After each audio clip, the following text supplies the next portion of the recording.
Rory McIlroy, 3 under 67. Rory, what have you seen from the course thus far this week?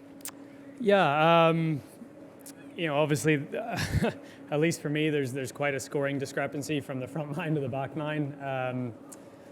The front nine gives you some scoring opportunities and some wedges in your hand, a couple of par fives, sixth hole, and the back nine just is a lot tougher. You've got a lot of those last three holes, 16, 17, 18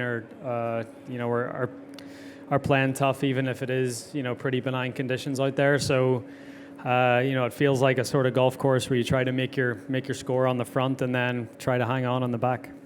We're gonna go right here to Dylan. You're in contention on the weekend at a major championship again, Rory. Is there anything you think you've learned from the last few close calls that you're going to use this weekend?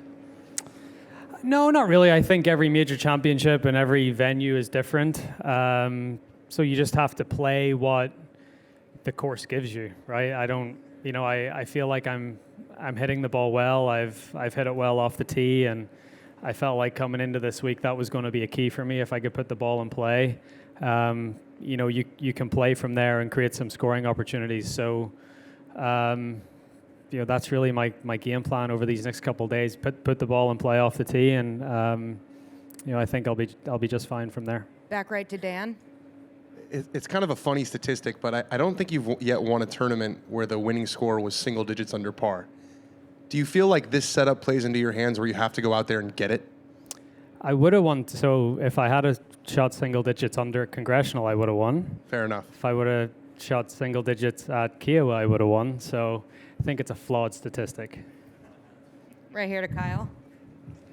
You've talked in the past just about how to kind of handle the golf course. And I'm curious about whether your decision to press or be patient, has there been an evolution over the course of your career to where you view that decision differently now than you did at the beginning?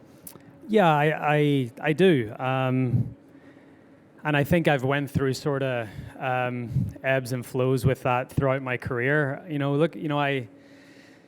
For whatever reason, I went onto YouTube a few weeks ago and was just looking back at like Hoylake in 2014 and specifically that. And I actually couldn't believe how many irons and 3-woods and stuff I was hitting off the tee. And it just sort of, I don't know, it set something off in my mind about like, you know how to do this. You know how to play smart. You don't have to take driver all the time. Yes, it's a big weapon. It's a big advantage. But, I keep saying I've got more weapons in my arsenal, I feel now, than I did back then. So, I may as well use them and play to them. And but yeah, I've went through periods over the last few years where I haven't been patient enough, and I've taken on too much. And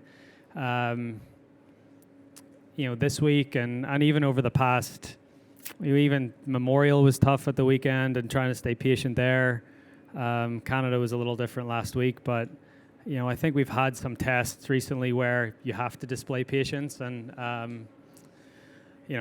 hopefully those few experiences recently will help me this weekend. Right here to Kevin. Philosophically, there's a bit of a debate going on about what a U.S. Open should be. Some people are mad that the scores are too low. Some people feel like it's a great course with great shot values. Kind of curious to where you fall after seeing this for 2 days. What should the U.S. Open test in 2023? I'm surprised. I didn't see the scores being as low as they are. I think the overcast conditions yesterday, combined with that little bit of rain in the morning, I think the course just never got firm at all. The conditions now, it's a little brighter, sunnier, a little bit of breeze.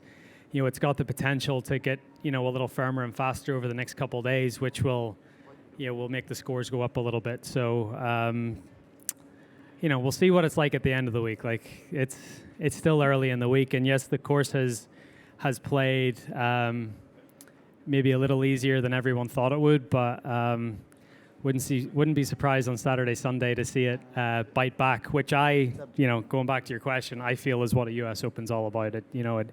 It should be tough. It should be just as much of a mental grind out there as a physical one. Last question here, Mark. Rory, obviously you've done everything in the last 9 years but win another major. Can you characterize your desire to kind of check that box off again, so to speak? And even though you're only 36 holes in, at what point do you start thinking about winning this thing? I mean, geez, I started thinking about winning this thing when I came here on Monday. So I've already done that. And no one wants to win another major. No one wants me to win another major more than I do. So, the desire is obviously there. I've been trying, and I've come close over the past 9 years or whatever it is, and I keep coming back. I feel like I've showed a lot of resilience in my career, a lot of ups and downs, and I keep coming back. And whether that means that I get rewarded or I get punched in the gut or whatever it is, I'll always keep coming back. Rory, thanks for your time. Good playing. Thank you.